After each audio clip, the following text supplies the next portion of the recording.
Okay, dear friends, we are going to start the next part. Today, someone is not available, so I am going to share the book. So actually, we were conducting a session based on the interesting book compiled by Most Venerable Katukurunde Nyanada Thero. And we were discussing certain parts related to the emptiness. And before we immediately touch where we have stopped, let me start from somewhere we have already covered. Actually, there is an interesting sutta called Chula Sunyata Sutta in the Majjhima Nikaya, and Buddha give a very interesting simile there. Kind of a straightforward simile, but giving us very important aspects of the emptiness. Say, for example, when one is dwelling in a town, in a city, so he has the hassle of the sounds, images, various advertisements. On those days, the kings, queens, many people, elephants, horses. So that is the city life during the Buddha's time. And today also we can understand in today's terms, there is a lot of complications, complexities, city-related facts, many vehicles. So it's a very complicated area that we are talking as a city life. But now suppose you go to a retreat, participating in a retreat in a remote place, and maybe you enter a forest. And once you are there, so all that strictly bounded information, all those perceptions, all that incidents, details are left aside. And now what you have is the certain amount of friction coming in the forest. Maybe animals, maybe the little sounds of the birds, maybe trees. So all that are still available to you. A vast amount of other details which were accessible to the during our city life are not available to us. So basically the idea is something is not available, therefore it is empty of that, and something is still available, so it is not empty of that. So therefore Buddha introduces this relative sunyata, kind of a relative emptiness. So the emptiness is also a kind of a relative state. It is not an absolute state, rather it's a relative state. Currently, something is not available, something is not accessible, not being experienced, so it is empty of that. But something is still available and one can experience that, so it is not empty of that. So that's the point. So similarly, in the Chula Sunyata Sutta, so it is a more relative term as any other. And so there, what is available is not empty, and what is not available is therefore empty. And Buddha actually went on to apply this theory even to the most highest type of emptiness. Paramanuttara sunyata vakkanti. It's the most profound type of emptiness. So that is the arahantship. So there also actually he explained, currently there is no any burden, any friction coming from the karma server. That is the fetter of the sensuality. So such friction is not there. Such aberration is not there. Similarly, the bhava server is not there. That means certain amount of futuristic desires, any becoming, such kind of a continuation related burden is not in the mind. Avijjasava is also not there.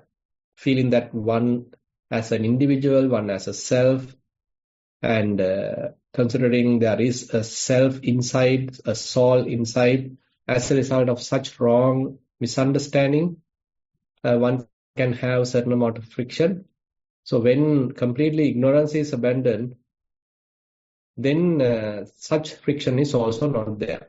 So basically we can understand the mind is completely free from the defilements. So defilement related friction, any kind of a burden is not available right now. So the mind is completely empty of that. But interestingly, Buddha points out, still certain amount of friction is available because of the body. because the body is still living. So the body is still functioning, and body might get sick, and you may go through various weather differences, climatic changes, and body get old, ultimately die.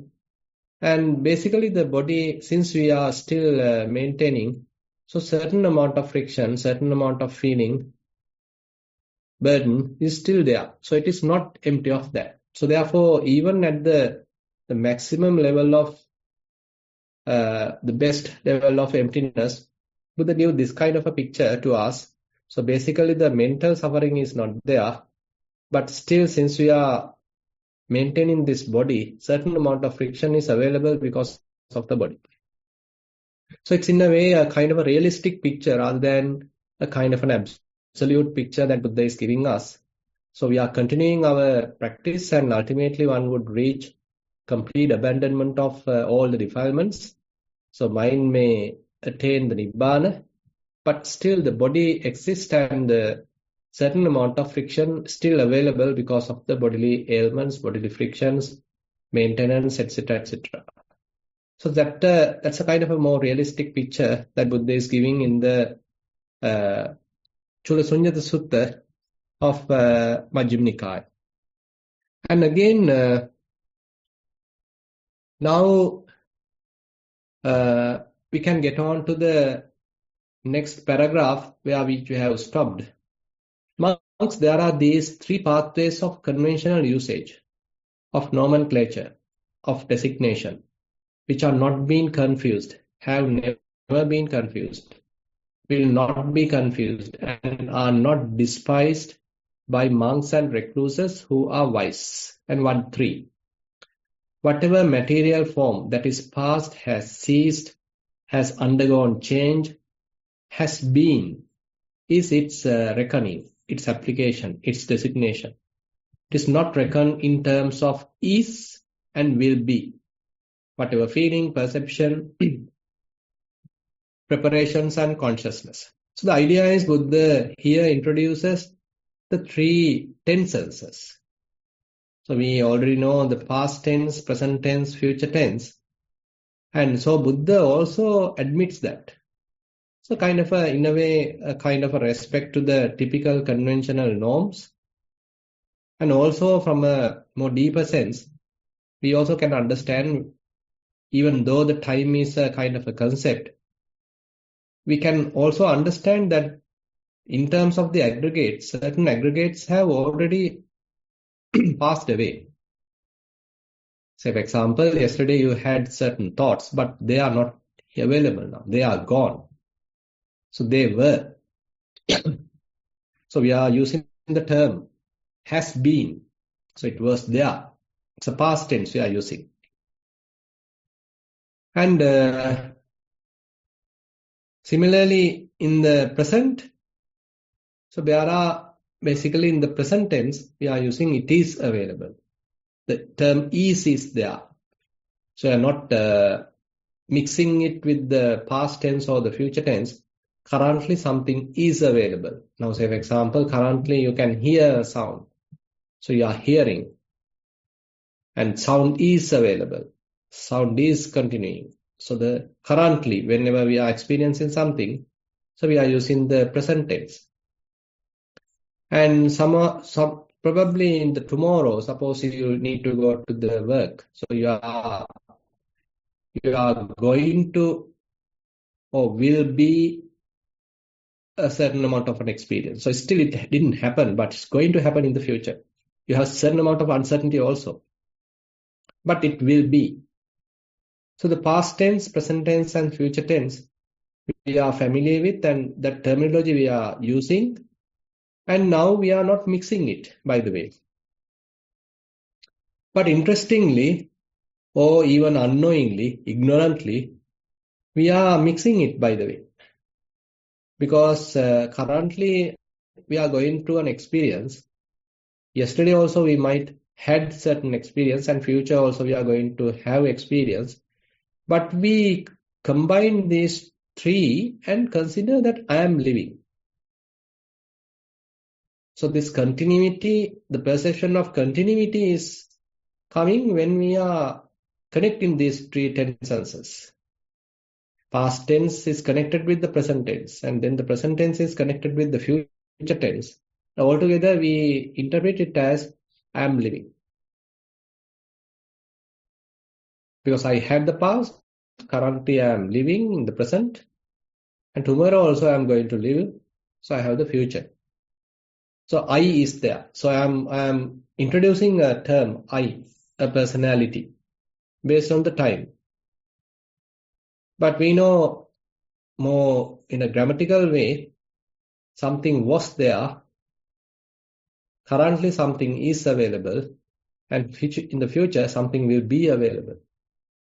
So you can see anyway, even in the grammatical way, we have a certain amount of illusion that we are introducing an existing self, but certain experience already has happened. It's no more available. Currently we are experiencing something. Again in the future, which is not yet come, but still we feel that it's going to come and we are introducing certain certainty there. Now altogether we combine these three tenses.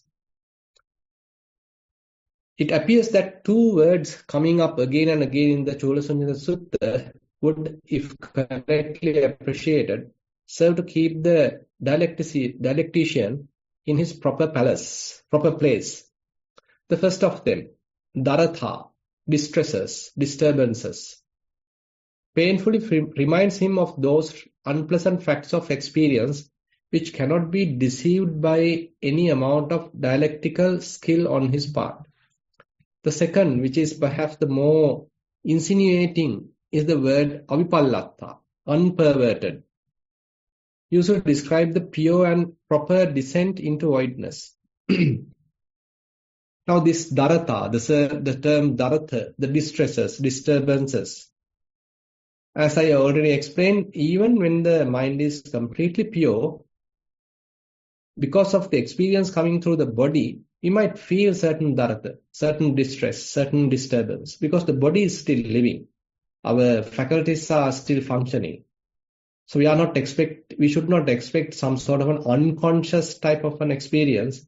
Rather, Buddha emphasized that we are consciously living. So, for example, in the Mahasunyata Sutta, Buddha again and again emphasized Itiha tatta sampajano hoti. Itiha tatta sampajano hoti. So again and again he emphasized that this person, this practitioner is with clear comprehension, He is having the present moment awareness. He knows what is going on. So the awareness is there. It is not that he is unconscious, rather he is completely conscious. He is not unconscious, rather he is conscious. So similarly, even when one has become an arahant, he knows that the distress coming from the defilements are not there, but because the body is living and the senses are functioning, certain amount of friction is coming because of that. Daratha parilaha, the distresses, disturbances are still happening because of the bodily ailments, the aging process, and when the senses are operating with their corresponding objects, certain amount of friction can happen. Now, avipallatta, unperverted, used to describe the pure and proper descent into voidness. This word by implication mean that any other supposed mode of descent into voidness, such as the dialectical method, would be a perversion. A perversion indeed would it be if one contrives to jettison the raft and jubilate over it, even before setting out for the further bank. A bitter illustration of such perversion may be seen in the parable which gave the Alagadubama Sutta, discourse on the parable of the water snake. So the basic idea is, now even about the sunyata, even about the emptiness, one can come to a very absolute kind of idea. So everything is empty. So the whole world is empty. whole experience is empty. There is no person, there is no soul, there is no self. Everything is empty. So I have nothing to do. And I can simply rest because no point of doing anything because everything is empty. But this is a kind of a more absolute kind of a statement rather than one really experience it.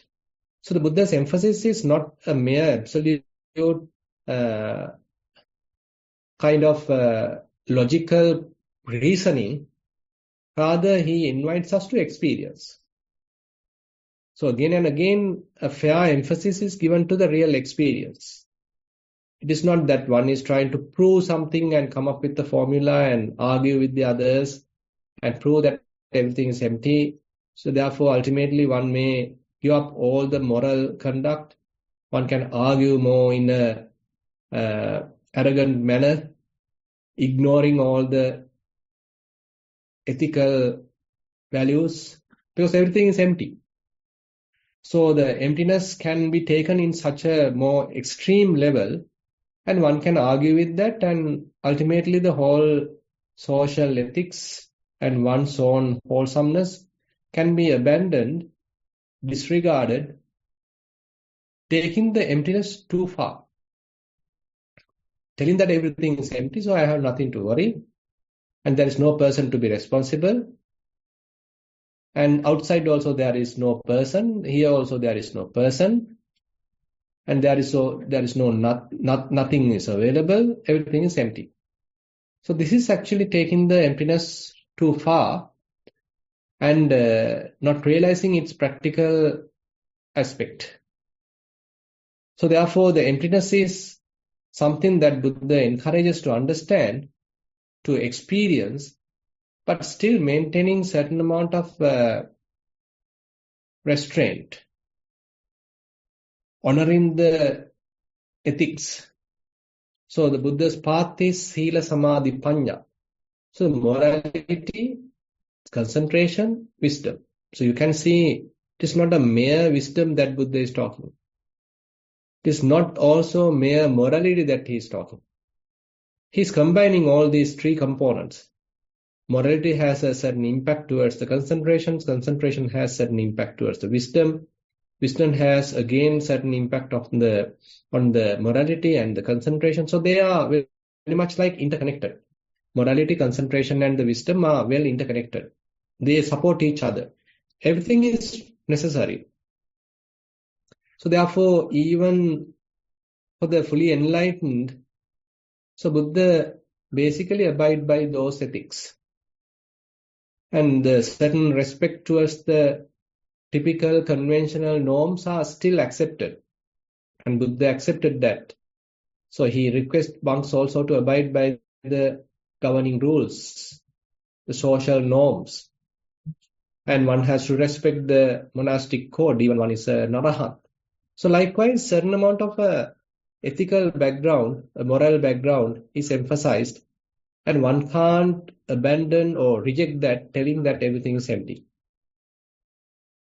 So the idea here, if one is taking too much, that everything is empty and I don't have to do anything even, so that is very much like here, Venerable Jnananda giving a kind of a simile, jettison the raft and jubilate over it. So basically, even before one uses the raft to go to the other shore, one might jubilate it.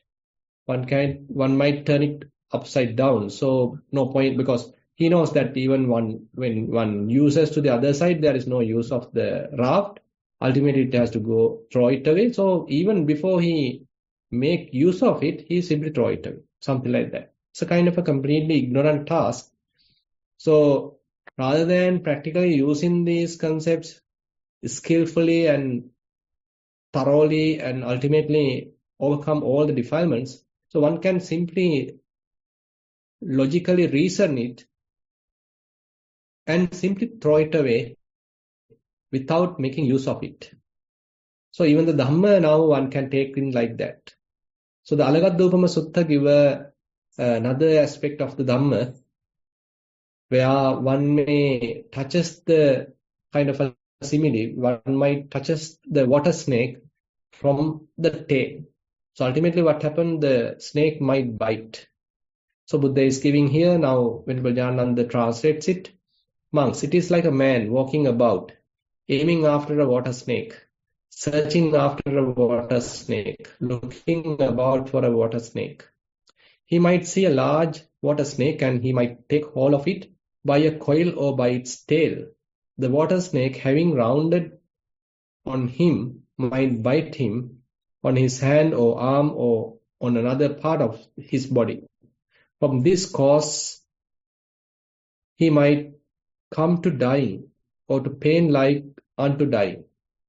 What is the reason for this? Monks, it is because of this wrong grasp of the water snake. Even so, monks, do some foolish men hears master Dhamma, the discourses in prose and verse, the expositions, the verse, the uplifting verses, the as it was said, the birth stories, the wonders, the miscellaneous. These, having mastered that Dhamma, do not test the meanings of these things by intuitive wisdom, and these things whose meaning is untested by intuitive wisdom do not become clear. They master this Dhamma simply for the advantage of reproaching others and for the advantage of gossiping, and they do not arrive at the goal for the sake of which they mastered Dhamma. These things, badly grasped by them, conduce for a long time to their woe and sorrow. What is the reason for this? It is because of a wrong grasp of things. Now, Buddha gave the simile of this water snake, catching a water snake, to the wrong grasp of Dhamma. Sometimes people learn Dhamma just for intellectual delight, or even to criticize another person, maybe to criticize another religious group, maybe to argue the others. So likewise, due to various other wrong reasons, sometimes people learn the Dhamma. So that's what Buddha here mentioned. It is very much like holding a water snake from its tail. Ultimately, what happened? The snake may bite. So similarly, when the Dhamma is taken from the wrong attitude, one might ultimately even develop certain conceit, thinking that I know Dhamma, I am the expert, I am holding so much of degrees. So I was able to argue with the other person and I was able to defeat him. Now, all that leads to the development of defilements, development of an ego, development of conceit, development of sakkaya ditthi, the personality view.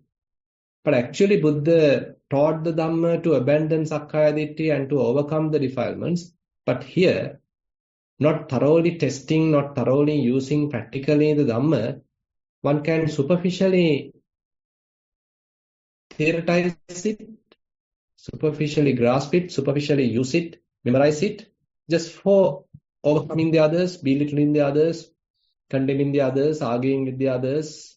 So all those wrong reasons could be possible. So therefore, we need to understand why Buddha has taught the Dhamma and what is his purpose and how we need to use it. So we also need to learn the Dhamma, but we need also to understand what its meaning, what the Buddha meant by it. How are we going to use it for our practice? So we may be practicing mindfulness and probably we are discussing a certain sutta. Now we need to understand how this sutta can be applicable to our practice. So that is the aim. So whatever the suttas that we are discussing, whatever the Dhamma discussions or sermons that we are conducting, ultimately we have to use it for our practice. There should be some practical sense. There should be some practical usage. So it should not be a mere theoretical exegesis. Rather, simply we have to again and again look how we are going to use this. Whatever the theory, whatever we have learned, heard today, how am I going to apply it to my practice? So is given the major emphasis, then we are in a safe side. Otherwise, what happened because of the Dhamma, the knowledge, too much of learning, ultimately can confuse the mind even, and mind can become also restless, fairly confined, fairly distorted, completely packed. Ultimately, we might get confused and even various defilements can even happen. By the way, learning Dhamma might be better than learning various other subjects. But anyway, we are not getting the proper benefit.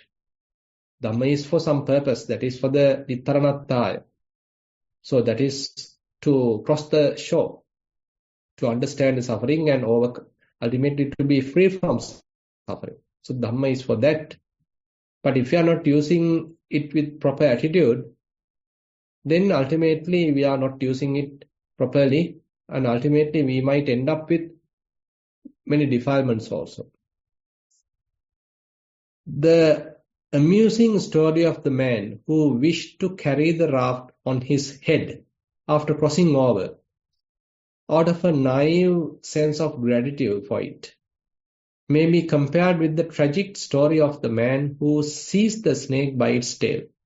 Now that the previous one, that whenever someone uses the raft to cross the shore, cross the river, and suppose now he has made use of the raft and now he has gone to the other shore. Now what he has to do is simply to abandon that raft and go his own way. But kind of amusing or a wrong kind of a gratitude might happen to that man, thinking, okay, this raft was quite useful to me. I better hold it on my head. I better carry it out of gratitude all the way I am going. So now he's carrying the raft on his head, even on the land. So we can see what a ignorant kind of a task it is, because the task of the raft is already done. So it is to cross to the other shore. Now he's already in the other shore. So there is no point of carrying it, holding it right now. He can simply abandon it. Probably he can put it back to the river, so someone else can use it even. So the Dhamma is also Buddha mentioned from this angle. Kullupamango bhikkhave dhamman desissami nittaranattayano gahanatta. So Buddha mentioned, I am teaching you Dhamma like a raft. It is for the cross to the other shore, not for the grasping, holding. So we need to learn the Dhamma. We need to practice it. We need to use it during our practice. But ultimately, it also has to be abandoned. So that is the interesting part. But as I mentioned even earlier here, according to Venerable Jnananda, but if one simply think, okay, I have to ultimately abandon the Dhamma, there is no point of even learning it.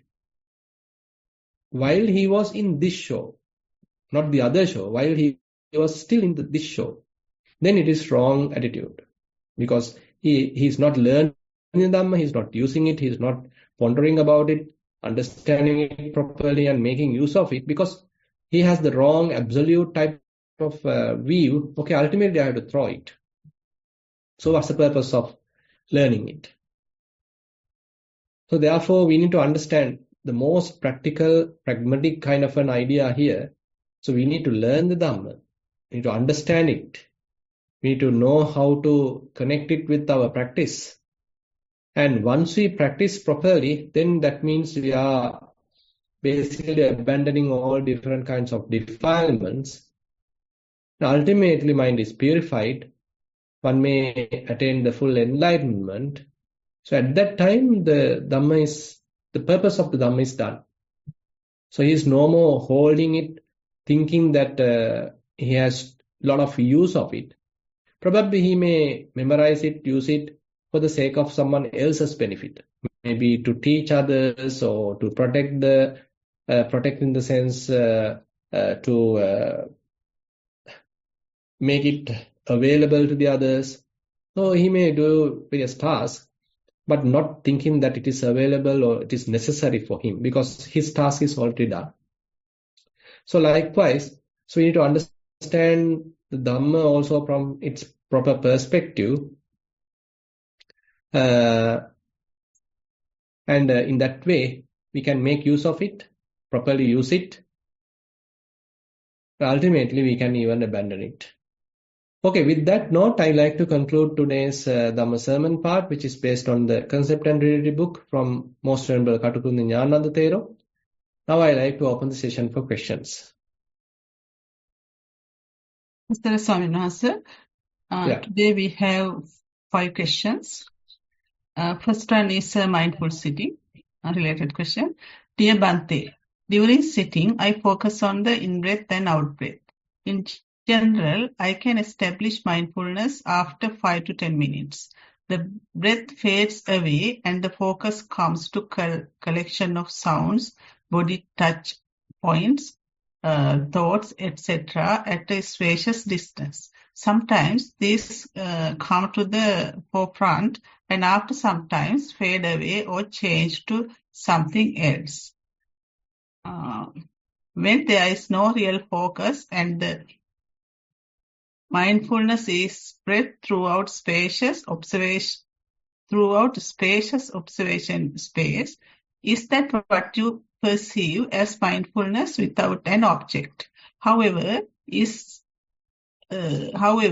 state does not last for too long. Much merits for Bhante's explanation with metta. That is the end of the question. I can agree with you, but anyway, you need to verify it. Because you know that complete expansion of the mind can even happen at different levels. Say, if you are practicing metta, so there also the metta ceto vimutti can happen. So you are very much like a source of metta and you are emanating metta, you are spreading metta to the whole universe and there is no boundary. So the kind of a boundless experience is possible. But anyway, from the Vipassana point of view, when one is practicing the observation of various phenomena, how they are coming and going, as you have explained in your report, it's more into Vipassana and kind of arising and passing away of various phenomena are very much evident to you. Now, slowly, mind abandon things, relinquish things. Ultimately, mind become unestablished, not dependent on anything and not grasping anything. So when mind is not grasping anything, again mind can become slowly expanded. So previously we were concentrating the mind. We are concentrating the mind to various phenomena and trying to see their true nature. And once we realize the true nature, ultimately everything is relinquished.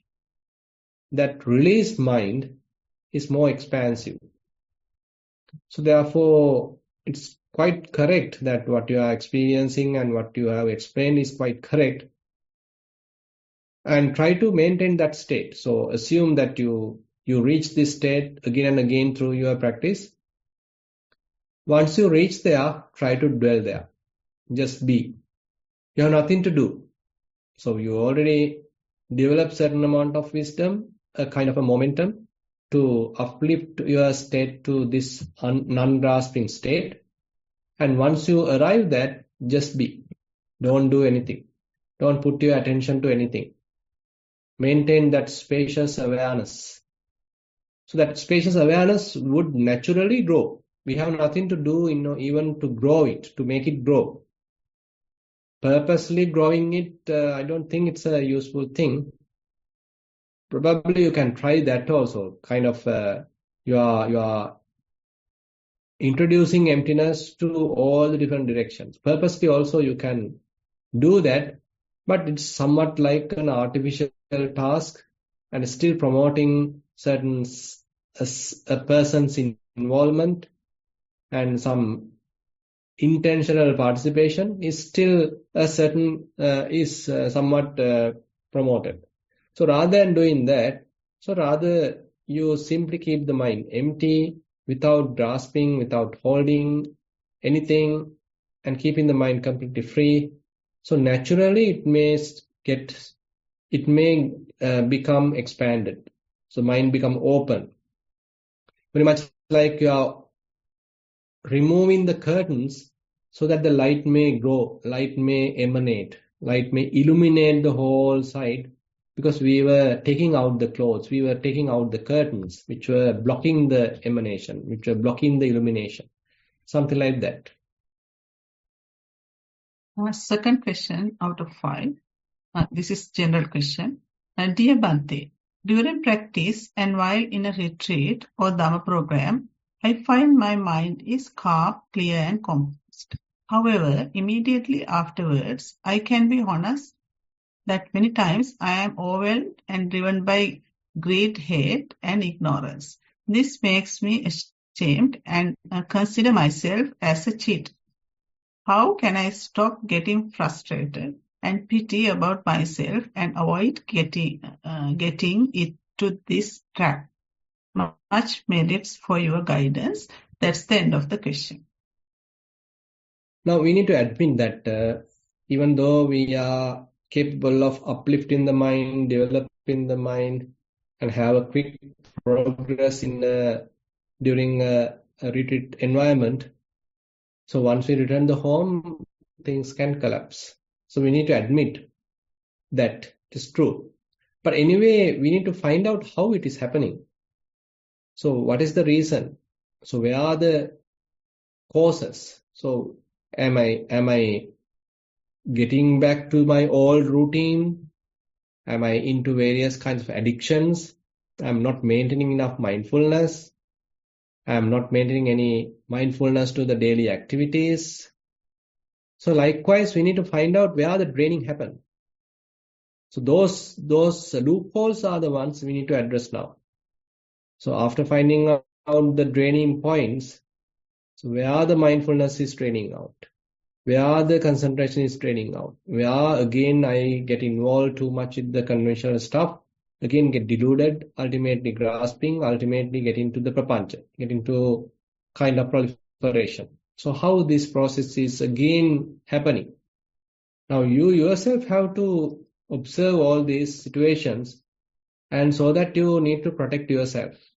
So main thing is, or the best thing is, to introduce mindfulness to daily activities. It's not only during the retreat environment or the formal practice, even during your informal activities, which you think not related to your meditation, not to your practice. Now you need to find out how to integrate those also to your practice. How to connect those also into your practice, include them also into your practice. Then probably you are able to maintain your status. Okay. Third question out of 5. Dear Bhante, during retreats, we observe 8 precepts. It is kind of a challenge to keep the precepts, but I thoroughly enjoy and find peace with this way of life. Even I cannot understand the direct link between the precepts and progress in our practice. I believe and feel there is a big impact. Much merits if Bhante can explain how higher order precepts can support our practice directly. With metta, that is the end of the question. I feel there are a few aspects are there. One thing is the dedication, that you make a kind of a vow that I'm going to maintain this kind of a moral code and I'm going to abide by that. So that gives a certain strength to yourself. I can do it. So there is a moral conduct, there's a moral code in front of me, and during this period I'm going to adhere to that. So kind of a determination is there. You are not simply being overwhelmed by the desires. Rather, you are going against the current. The senses may be asking various things. I need to eat, I need to enjoy senses, I need to watch movies or enjoy music. Various kinds of requests may be coming, but you are not allowing. Rather, you are maintaining fair amount of a moral conduct. So that uplifts your spiritual qualities in the sense that you have a fair determination. You are not simply being driven by the desires. Instead, you have a fairly a good moral standard. So that is one thing. A kind of a self-confidence being developed because of that. The other thing is the basic main advantage of the morality is that it contributes towards the happiness of the mind, the calmness of the mind, free from regrets because of the moral conduct. Basically, Buddha explained to Venerable Ananda, so main benefit of the sila is avippatisara. Avippatisarattha ananda kusalani silani. Avippatisara anisansani. Avippatisarathani ananda kusalani silani. Avippatisara anisansani. Avippatisara. Avippatisara means non-regret.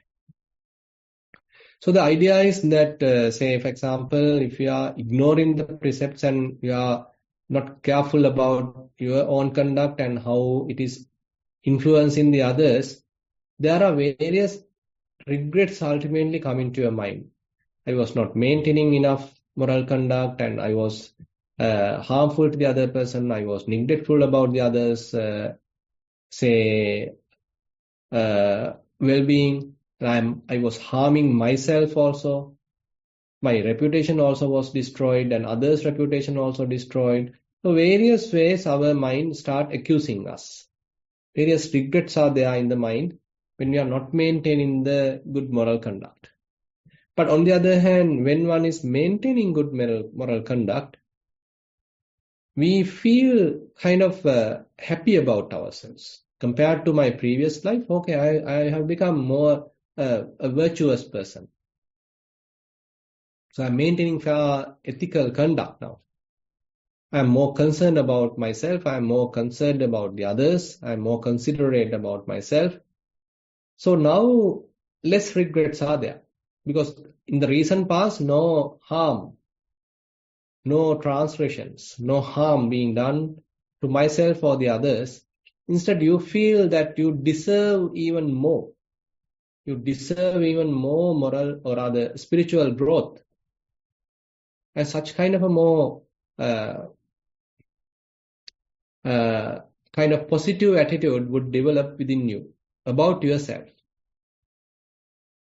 So that is very, very important to the practice, a kind of a more positive attitude in oneself, feeling that you deserve more spiritual growth, helps you to quickly navigate through the practice. Because fair amount of a pushing, fair amount of a backing, a kind of a support is coming from your own conduct. So that is the other side of the moral conduct, which is helpful for the development of concentration and the wisdom. Fourth question out of 5. Dear Bhante, what is the difference between clear comprehension and yoniso manasikara? Thank you. That's the end of the question.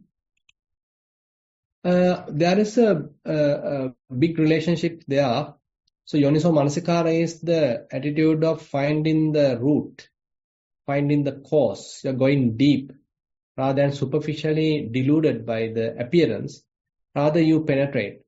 You go to the root, to the cause. And clear comprehension is once you maintain that attitude, so what do you comprehend? So many details are there, many aspects are there. And the behavioral aspects you are understanding, the ethical aspects you are understanding. So many, whatever characteristics of the particular phenomena going to be available to you because of your approach. Your approach is more into the yoniso manasikara, looking or searching, the examining of the properties, the characteristics. And because of that involvement, because of such kind of a practice, now you are able to clearly comprehend the phenomena. Previously, we were unable to clearly comprehend. We saw only one side of it. But now, since our approach is more into a investigative type of an approach, we are trying to find out the causes, we are going to the root, then many other hidden aspects become available to us, accessible to us.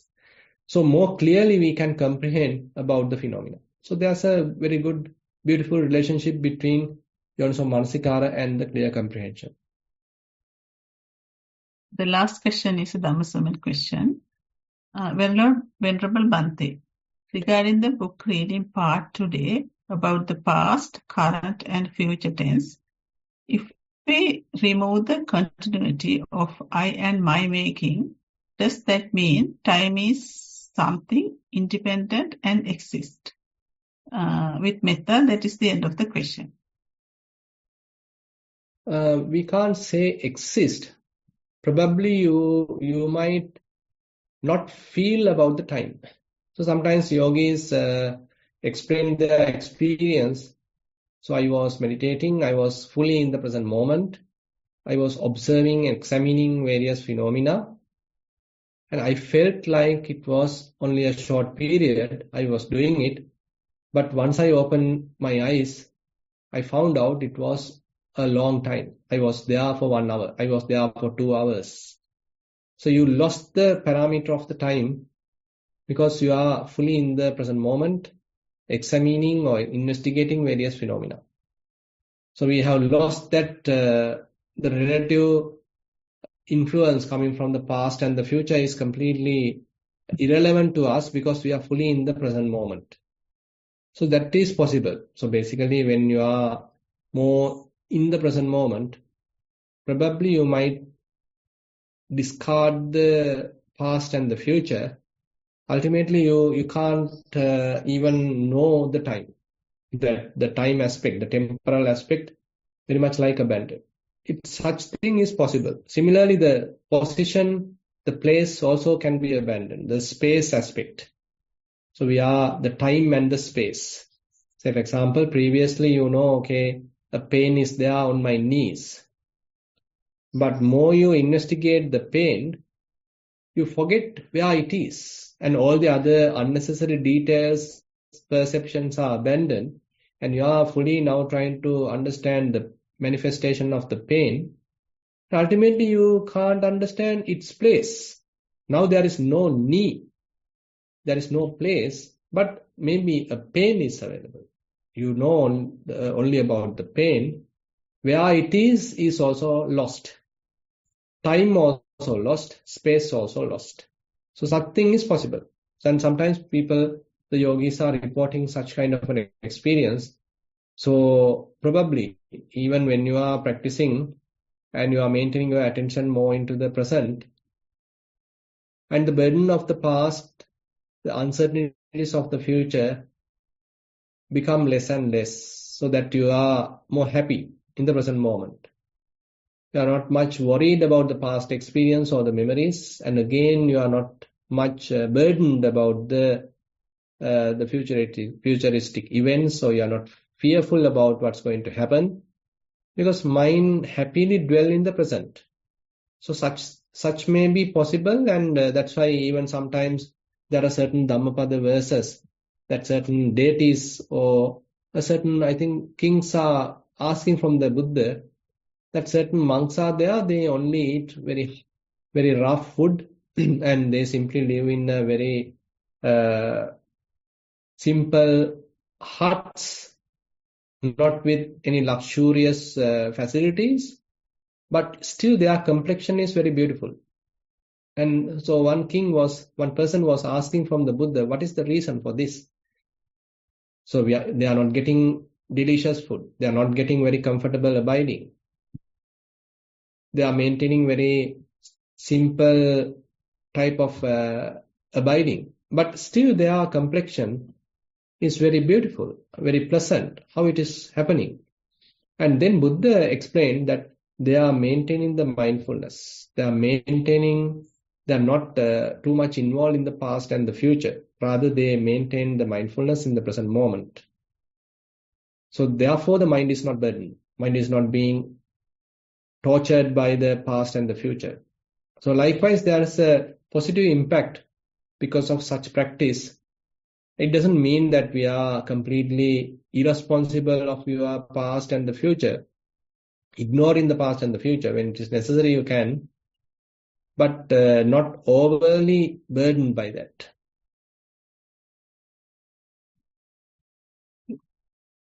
That was the last question, Bhante. We have about another 10 minutes. Is it okay to open the session for the audience? Yeah. If you have any questions, please raise your hand, then I will unmute. Seems no one is having questions. Good. So before we end the program, I have a little announcement for the participants. Due to the start of retreats led by Most Venerable Thero in Australia and New Zealand, we will be taking a break starting next week until the end of the Perth retreat. We will send an email with the details, including dates and Zoom links for everyone to join the Q&A sessions and Dhamma talks for the Brisbane, Sydney, Melbourne and Perth retreats. Okay, we come to the end of today's session. I would first like to thank Bhante for his valuable time. We would like to also pass our merits to everyone, both seen and unseen, who is enabling this program, and to all the participants for joining it. With that, I would like to conclude the program today. Thero Sarana. Sadhu, sadhu, sadhu. Yeah, Thero Sarana.